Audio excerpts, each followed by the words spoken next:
अति झूठो है सोई। सूरदास जी कह रहे हैं। तो भागवत जी का विषय क्या है? आत्म कल्याण की भावना उत्पन्न होना चित्त में।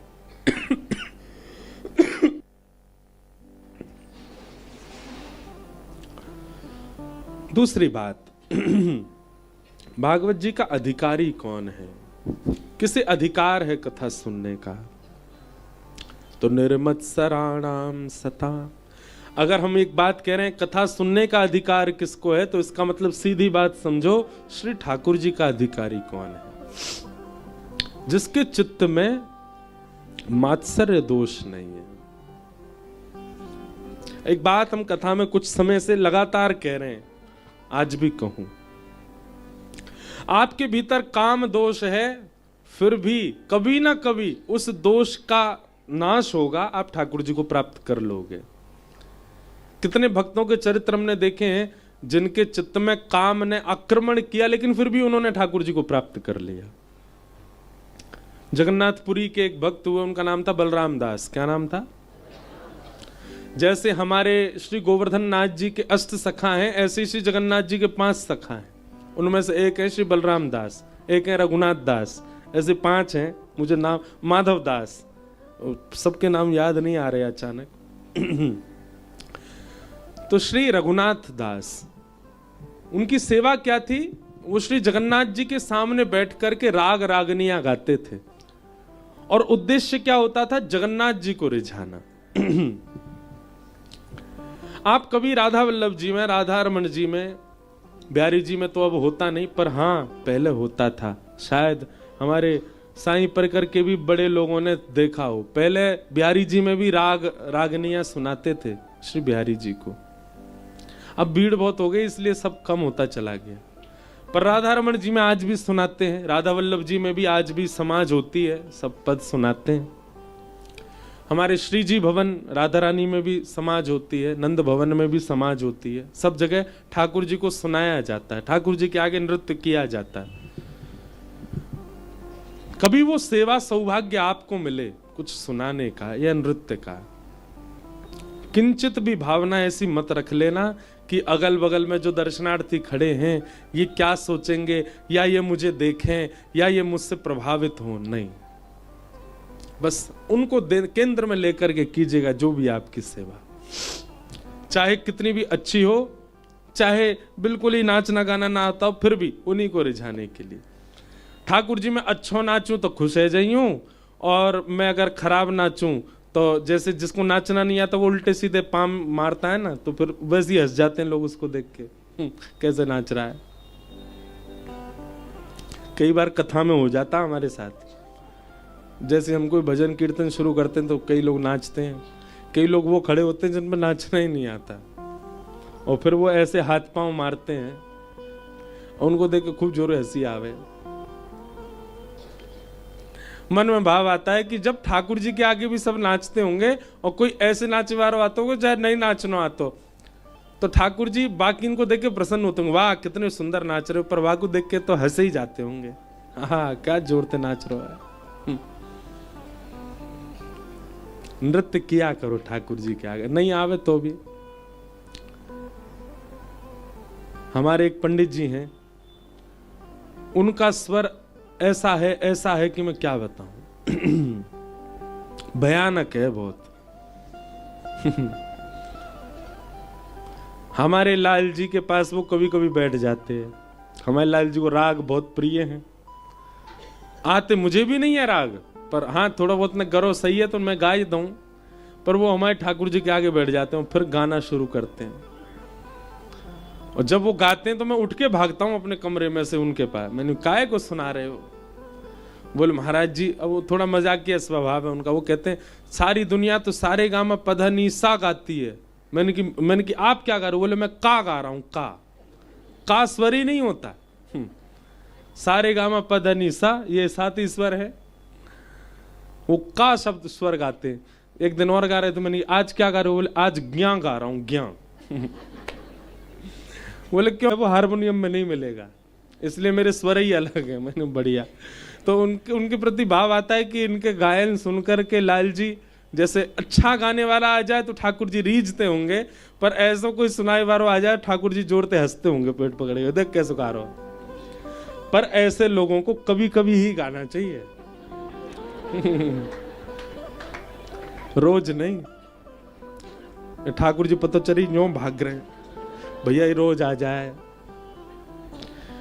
अच्छा पता नहीं, मुझे नहीं पता, पर लोगों को शायद लगता है कि वो अच्छा ही गा रहे हैं। जो नहीं अच्छा गाते उनको शायद लगता है अंदर से, ऐसी भावना आती है उनको कि हम अच्छा ही गा रहे हैं। पर हमारे अष्ट सखाओं में श्री कुम्मन दास जी कहते हैं, जाके स्वरते इंसान नहीं रीझो, परमात्मा कैसे रीझेगो। कुम्मन दास जी का ऐसा भाव है। तो कभी अगर आप ठाकुर जी के सामने राग सेवा करते हो, नृत्य सेवा करते हो, सोचना ही नहीं, विचार ही नहीं करना। अच्छा करते हो तो भी, नहीं अच्छा करते तो भी, कि सब देख रहे होंगे। मैं सोचा ये देख रहे होंगे। नहीं नाचना आता तो ऐसे नाच के दिखाओ कि कोई नहीं, मेरे नाच को देख करके श्री जी हंस ही जाए, श्री जी को नेक मन लग जाएगा, नेक लोट लिंगी हंस जाएंगी, ऐसा नाच ले। तो श्री बलराम दास जी जगन्नाथ जी के आगे राग सेवा करते थे और उनका उद्देश्य होता था श्री जगन्नाथ जी को रिझाना। पर एक बार श्री बलराम दास जी गा रहे थे और उनके गायन के स्वर पर दर्शनार्थियों में खड़ी एक महिला रीझ गई। उसको इतना अच्छा लगा उनका गायन। स्वाभाविक था, बलराम दास जी जब बाहर आए तो कन्या वहीं खड़ी उनकी प्रतीक्षा कर रही थी। महिला उसने प्रशंसा की, पर बलराम दास जी का जो स्वरूप स्वभाव था, प्रशंसा से ज्यादा प्रसन्न होते नहीं थे। जी जी जय हो करके नीची नजर निकल गए। अगले दिन वो फिर आई और अब उसने फिर प्रशंसा की। देखो बहुत ध्यान से सुनना। बलराम दास जी को फिर वही स्वभाव उनका फिर चले गए, लेकिन तीसरे चौथे दिन वो थोड़ा सा उसके भाव के प्रति रीझने लगे। अब बलराम दास जी के चित्त में क्या आ गया कि वो जगन्नाथ जी रीझ है, ये भावना कम होती जा रही थी। अब होता जा रहा था वो रीझ है। तो गाते तो थे, स्वर लगाते तो थे, पर पहले स्वर इस भाव से लगाते थे कि ठाकुर जी रीझ है, पर अब स्वर इस भाव से लगाने लगे कि वो रीझ है। गायन अभी भी अच्छा होता था उनका, पर उद्देश्य परिवर्तित हो गया था। बहुत संक्षिप्त बात है ये, समझने वाली बात। हमारा उद्देश्य क्या है? हमारे नाम जप के प्रति, हमारे तिलक के प्रति, हमारे कंठी के प्रति, हमारे गुरु आंगन में आने के प्रति भी उद्देश्य क्या है हमारा? कई लोग कथा भी इसलिए सुनने आते क्योंकि हमारे पड़ोसी जा रहे हैं, उनको हम दिखा सकें कि हम भी कथा सुनते हैं। दिखावे के लिए ही कथा में आ रहे हैं। कई जगह ऐसा होता है। एक घर में ही जोरानी, वो देवरानी जेठानी भी वो इसलिए आ रही है क्योंकि देवरानी कथा सुनते, मैं भी सुनूंगी, मैं भी इसको दिखाऊं, मुझ में भी भक्ति है। आपका उद्देश्य क्या है? आपके भजन भाव के पीछे, आपकी सेवा के पीछे। तो बलराम दास जी अब उसको रिझाने लगे। अब उसने भी नृत्य करना प्रारंभ कर दिया। तो अब बलराम दास जी के कुछ दिनों बाद स्थिति ऐसी होती चलेगी, अब जगन्नाथ जी के लिए वो गाते ही नहीं है। अब तो केवल जगन्नाथ जी के मंदिर का आश्रय लेते हैं, गाते उसी के लिए कि वो रीझ है। धीरे धीरे उस महिला में उनका आकर्षण हो गया। वो एक नगर वैश्या थी। अब तो बलराम दास जी उसी के संग रहने लगे, उसी के संग रहते, उसी के संग खाते, उसी के संग सब भावना रखते। धीरे धीरे ये बात पूरे जगन्नाथपुरी में फैलने लग गई कि बलराम दास तो अपने चरित्र से अब हीन हो गया। मंदिर परिसर में पंडित पुजारी और सब अब चर्चा करने लगे, इनको सेवा से दूर करो जगन्नाथ जी की, अब इनका अब आचरण अच्छा नहीं है। धीरे धीरे उनको मंदिर की सेवा से भी दूर कर दिया गया, लेकिन उनको अब कोई फर्क पड़ता नहीं था। उसके प्रति इतनी आसक्ति बढ़ गई है, उसी के संग रहना उनके लिए सुख बन गया था। समय आया रथ यात्रा का, और रथ यात्रा के समय श्री बलराम दास जी को सौभाग्य था कि रथ यात्रा प्रारंभ ही बलराम दास जी के पद गायन के बाद होती थी। जगन्नाथ जी का रथ तब तक नहीं बढ़ता जब तक बलराम दास जी पद ना गाते। रात भर भोग विलास चिंतन में रहते थे। आज प्रातः काल का समय हुआ, पूरे जगन्नाथपुरी में जय घोष हो रहा था, सारी भीड़ पूरी इकट्ठा हो चुका है रथ यात्रा के लिए। और श्री बलराम दास जी अपने कक्ष में पौढ़े हैं, पौढ़े नेत्र खोले, और नेत्र खोल करके उन्होंने अपने पूरे जीवन पर दर्शन किया। मेरा जीवन कैसा था, मुझे जगन्नाथ जी ने स्वीकार किया, मैं उनके सामने राग सेवा करने लगा। प्रसन्नता मेरी प्रधानता होती थी। कितने लोग प्रशंसा करके जाते थे, पर मुझे किसी की प्रशंसा से कोई प्रभाव नहीं होता था। एक दिन एक महिला ने आकर के मेरी प्रशंसा कर दी, मेरा थोड़ा आकर्षण बढ़ा। दूसरे दिन और प्रशंसा की, थोड़ा और आकर्षण बढ़ा। चौथे पांचवें दिन से मेरा आकर्षण केंद्र अब मैं जगन्नाथ जी को नहीं सुना रहा था, फिर मैं उस महिला को रिझाने लगा। अपने आप पूरी रील उनके मस्तिष्क में घूमने लगी। बोले आज स्थिति क्या है, अब जगन्नाथ जी से कोसों दूर रहता हूं, केवल उसी के पास रहता हूं। आज रथ यात्रा है, मेरे गायन के बगैर जगन्नाथ जी का रथ नहीं चलता। मुझे इतना बड़ा सौभाग्य ठाकुर जी ने दिया और मैंने उस सौभाग्य का खुद त्याग कर दिया। मन में भाव आया बलराम दास जी के, अब सब भोग विलास छोड़ करके पुनः अपने सौभाग्य की ओर जाऊं। उस वैश्या के आगे हाथ जोड़ दिया, आज के बाद हम आपसे नहीं मिलेंगे, आप हमसे मत मिलना, हमसे जो अपराध हुआ सबके लिए क्षमा। कुछ धन चाहिए होगा तो मैं दे दूंगा, आपको कोई व्यवस्था चाहिए मैं दे दूंगा, आपके लिए कुछ व्यवस्था करनी मैं सब कर दूंगा, पर अब मैं जगन्नाथ जी को छोड़ और कहीं नहीं जाऊंगा, मुझसे अपराध हो गया। रोते हुए श्री बलराम दास जी रथ यात्रा जहां से प्रारंभ होती वहां पहुंचे, सिंह द्वार। पंडा पुजारियों ने जैसे बलराम दास को देखा दूर से ही दुत्कार दिया, फटकार दिया, खबरदार सामने भी मत आना जगन्नाथ जी के।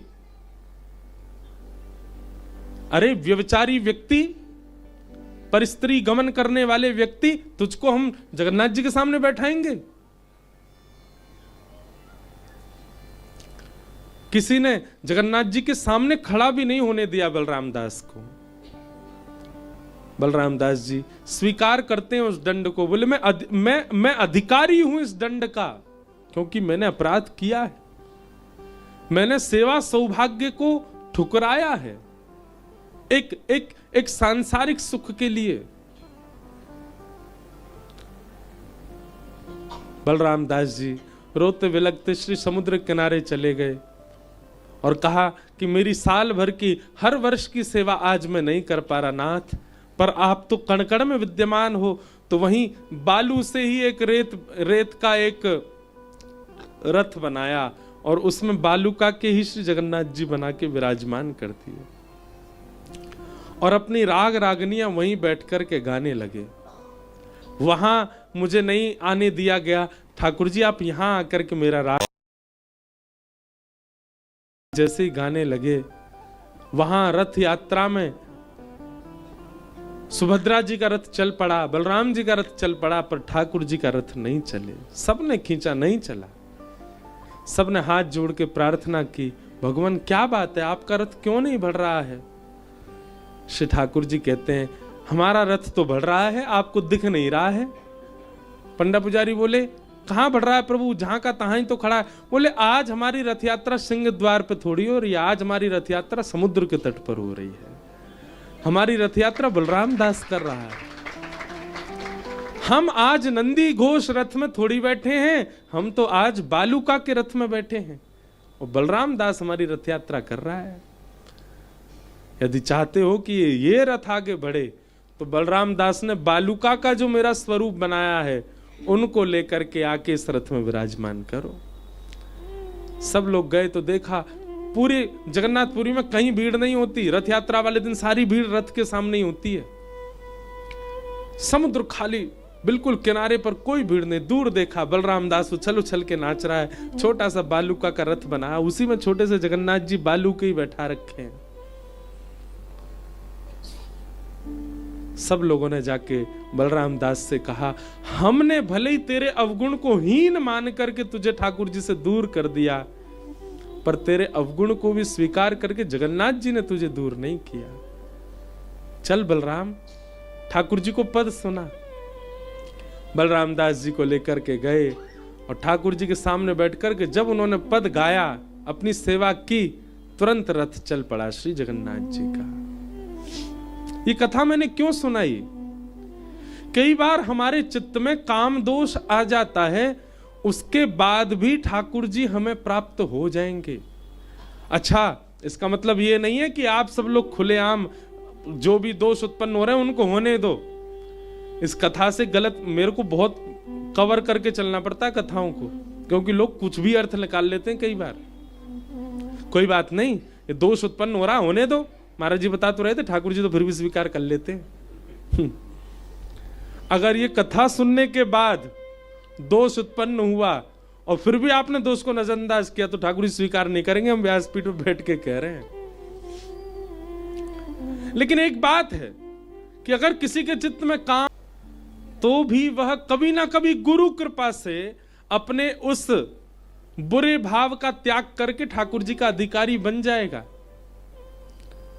किसी के चित्त में क्रोध ज्यादा है तो क्रोधी भक्त भी भगवत प्राप्ति कर लेता है। किसी के चित्त में लोभ है तो लोभी भक्त भी भगवत प्राप्ति कर लेता है।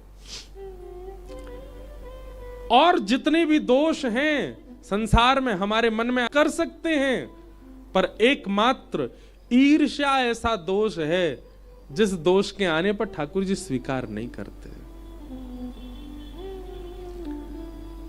आपके अंदर क्रोध है, कोई बात नहीं, कथा सुनो, ठाकुर जी प्राप्त कर लेंगे।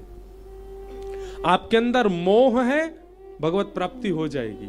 आपके अंदर काम भी है तो धीरे धीरे गुरु कृपा सत्संग श्रवण करने से उसकी मात्रा कम होगी, ठाकुर जी प्राप्त कर लेंगे। लेकिन कहीं आपके चित्त में यदि ईर्ष्या है, ठाकुर जी स्वीकार नहीं करेंगे। अभी हापुड़ की कथा में भाव आ रहा था कि श्री भक्तमाल जी में भी कई भक्तों के चरित्र हैं और उन भक्त चरित्रों में भी कई भक्तों में दोष भी थे। ठाकुर जी ने उन दोषों को नजरअंदाज करके स्वीकार किया, पर एक भी भक्त का ऐसा चरित्र नहीं मिला जहां पर ईर्ष्यालु भक्त को ठाकुर जी ने स्वीकार किया हो। ईर्ष्यालु को भगवत प्राप्ति नहीं हो सकती। इसलिए भैया, कोई दोष मन में आवे, घबराइए मत। गुरु कृपा भगवत कृपा से आप संभल जाओगे, ठीक हो जाएगा, वो दोष चला जाएगा। आप उसके प्रति प्रयास करने लग जाओ। लेकिन अगर आपके चित्त में किसी के प्रति ईर्ष्या एक बार भी उत्पन्न हो गई है, किसी के रूप को देख करके, किसी की वाणी सुन करके, किसी का स्वरूप देख करके, किसी की धन संपत्ति से, किसी के व्यवहार स्वभाव से अगर आपको उसके प्रति ईर्ष्या हुई है, तो आपको चिंता होनी चाहिए, आपकी रातों की नींद उड़नी चाहिए। आपको अपने गुरु चरणों में जाके प्रणाम करना चाहिए कि ये दोष मेरे अंदर आ गया है। ईर्ष्या दोष भगवत प्राप्ति में सबसे बड़ी बाधा है। इसलिए कह रहे हैं निर्मत सराणाम सताम। भागवत जी का अधिकारी कौन? जिसके चित्त में मात्सर्य दोष नहीं है।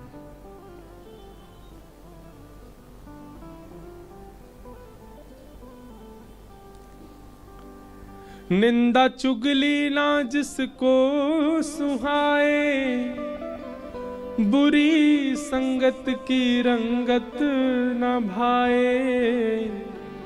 जिसको सत्संग हरदम पसंद है, उसको हर घड़ी आनंद ही आनंद है। ओ जिसको सत्संग हरदम पसंद है, उसको हर घड़ी आनंद ही आनंद है। जिसको सत्संग हरदम पसंद है, उसको हर घड़ी आनंद ही आनंद है। जिसको सत्संग हरदम पसंद है, उसको हर घड़ी आनंद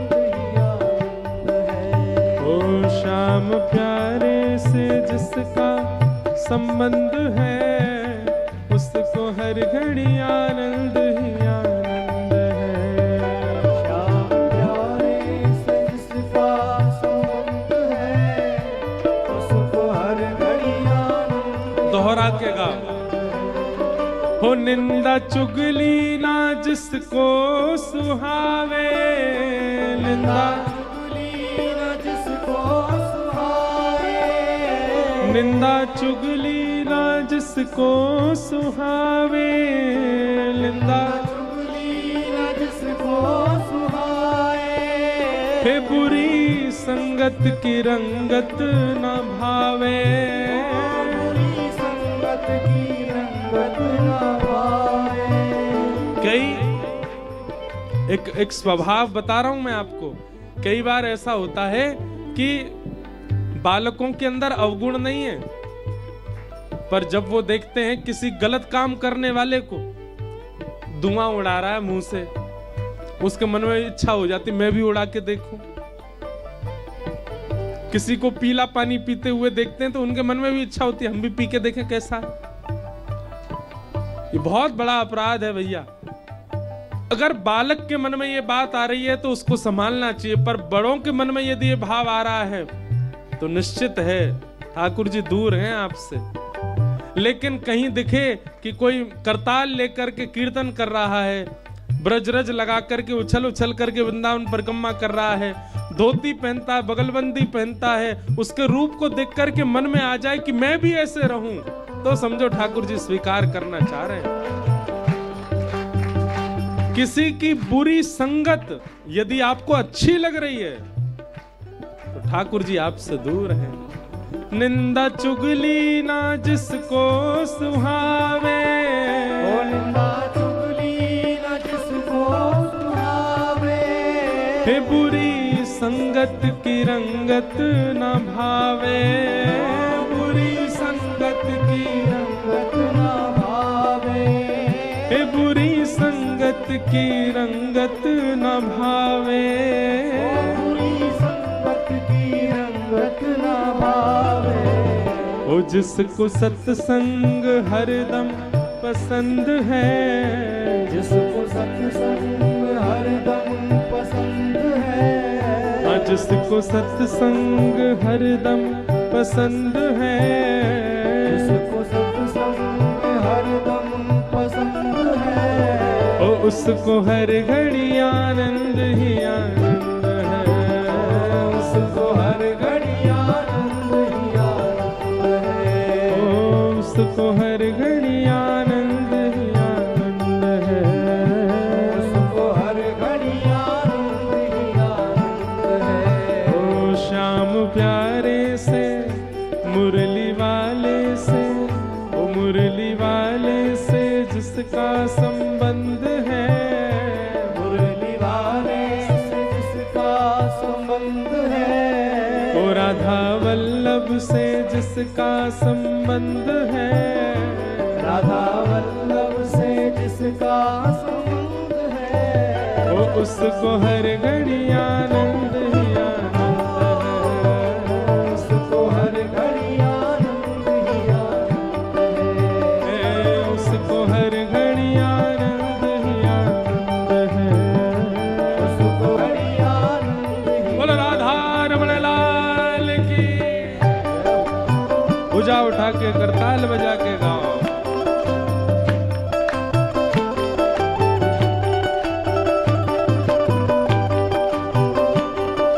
बोल मिथले बाबल साईं अम्मा की।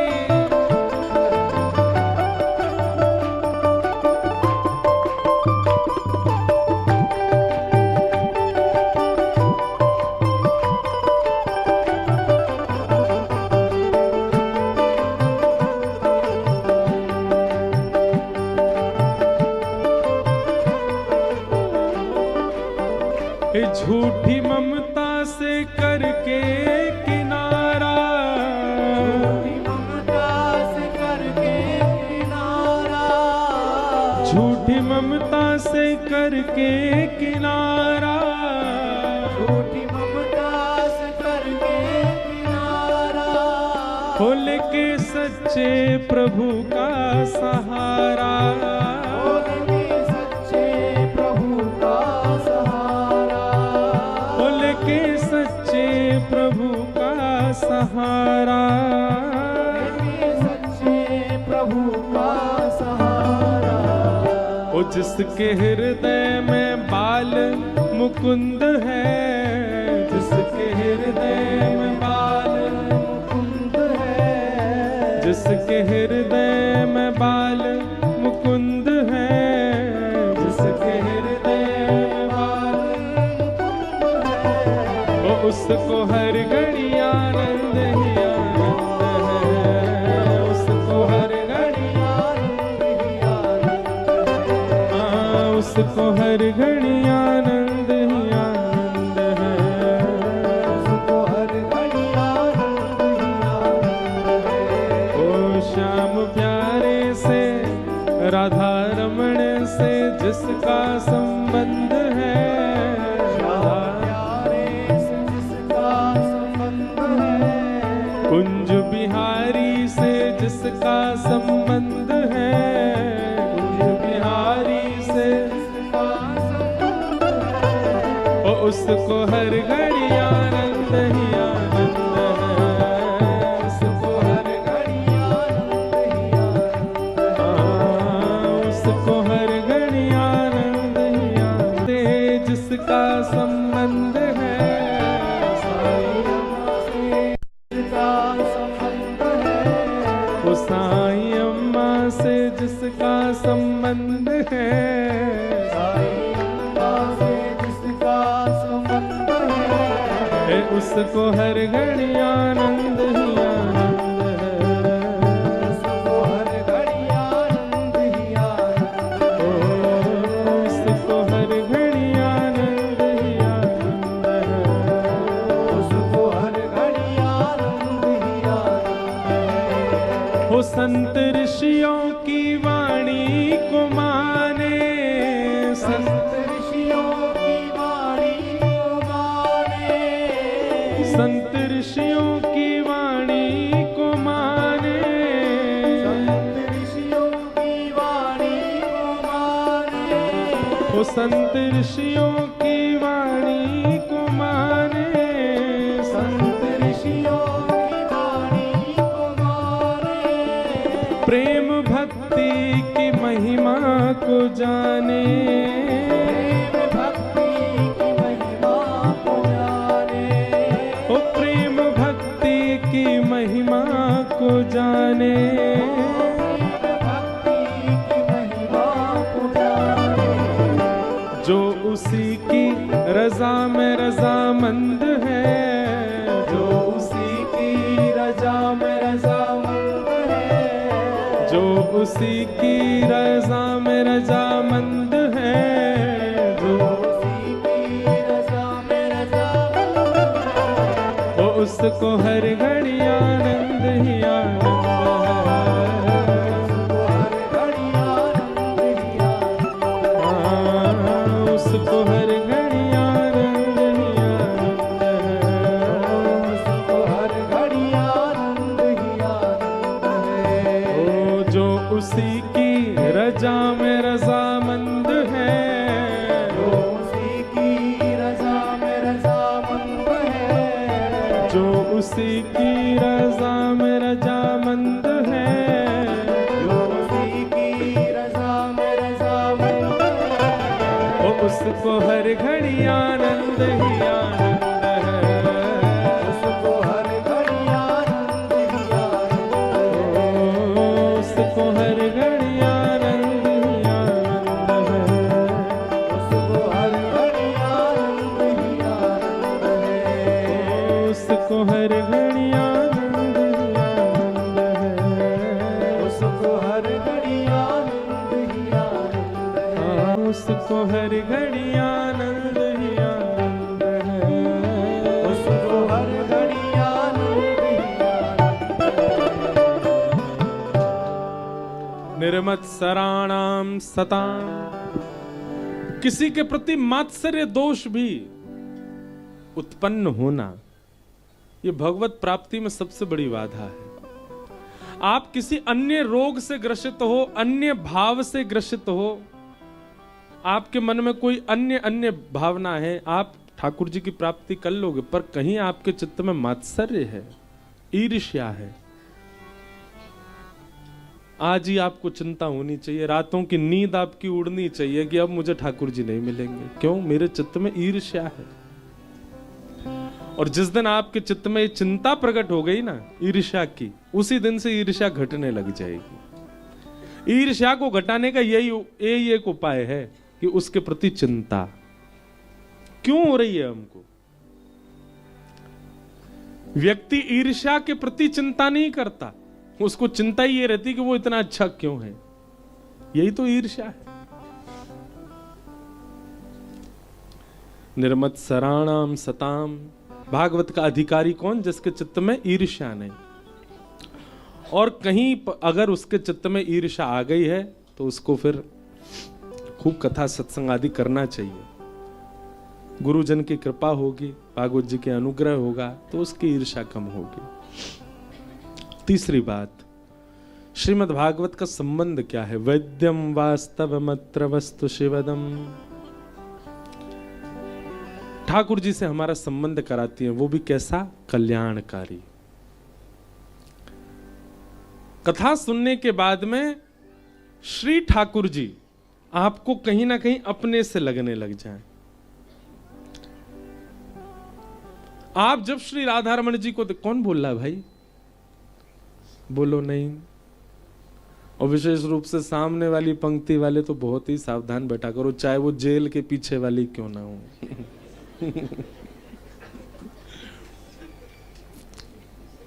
बेचारे यहां वाले बहुत शांति से बैठते हैं, सामने वाले तो उठते बैठते ही रहते हैं। अब हम ऐसे बैठ के कथा करेंगे कल से, मैं आपको देखेंगे।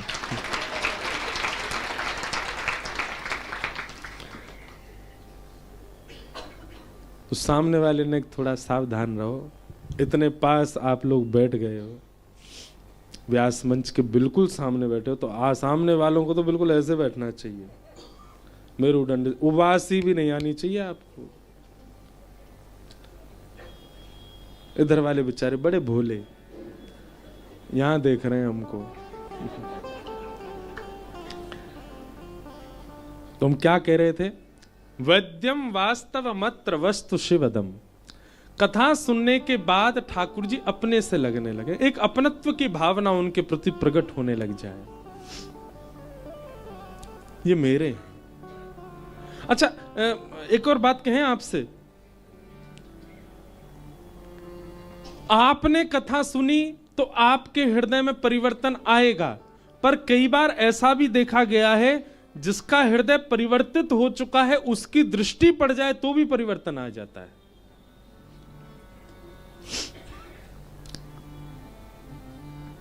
कथा सुनकर के, भक्ति मार्ग में आकर के जिसके चित्त में परिवर्तन आ गया, कई बार ऐसे कि हम पर दृष्टि पड़ जाए तो भी हमने भली कथा का आश्रय नहीं लिया, हमने भली सत्संग का आश्रय नहीं लिया, पर जो सत्संग करता है, जो कथा सुनता है, उसके मन में आ गया कि मुझे इसको बदलना है, तो उसके मन में आने से हम बदल जाएंगे, परिवर्तित हो जाएंगे। ऐसा भी होता है। हम क्यों कहते हैं संतों से जाके हमको आशीर्वाद दे दो? क्योंकि हमें ये विश्वास होता है कि ये परिवर्तित हो चुके हैं, अब ये कृपा करके हमको देख लें या ये चाह जाएं तो हमको ठाकुर जी मिल सकते हैं। एक घटना, एक लीला सुनाऊं।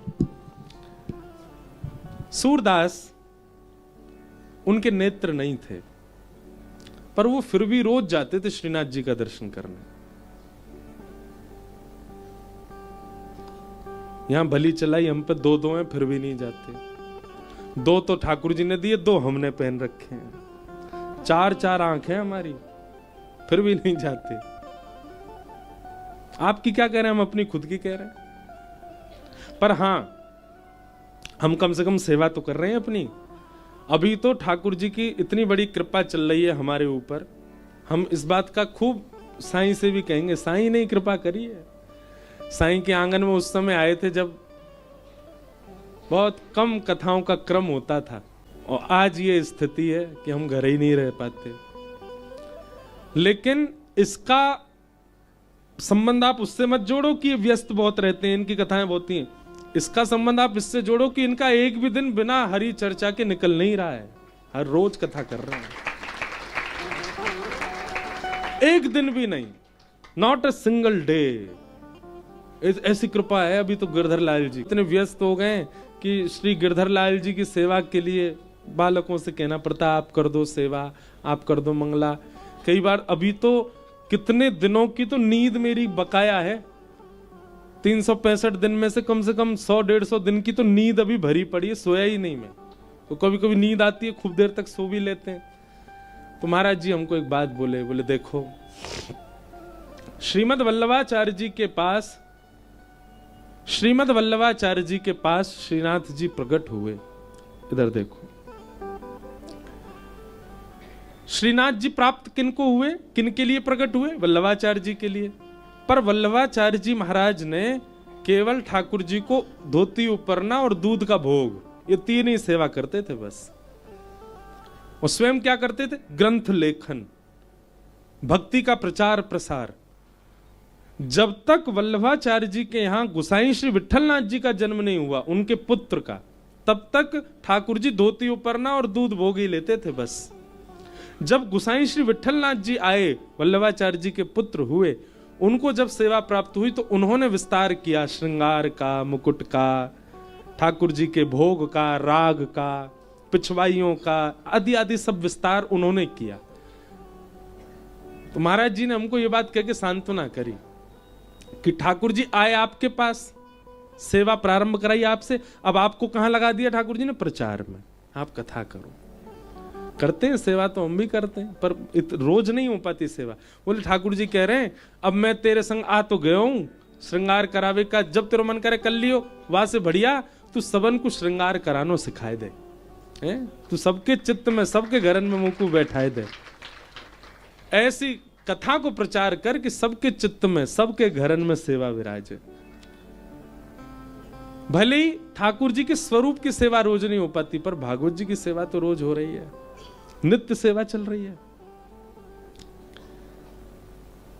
सूरदास जी के पास नेत्र नहीं है, फिर भी रोज जाते हैं दर्शन करने। हम पे साइकिल नहीं हो तो नहीं जाते, रिक्शा नहीं मिल रहे हो तो नहीं जाते, ऑटो की व्यवस्था नहीं हो तो नहीं जाते। यहां सूरदास जी के पास नेत्र नहीं है तो भी दर्शन करने जाते हैं। कुम्भनदास जी के चरित्र में आता है कि ठाकुर जी तो उनकी कुटिया में ही रहते थे। कुम्भनदास जी के पास में आरसी भी नहीं थी। आरसी समझते हैं? शीशा। ठाकुर जी गोद में बैठते और गोद में बैठ के कहते, हाँ कुंभना तिलक स्वरूप कर ले। लाला मुंह पे आरसी तो है ना है। बोले मैं बता रहा हूं तू कर तो जा।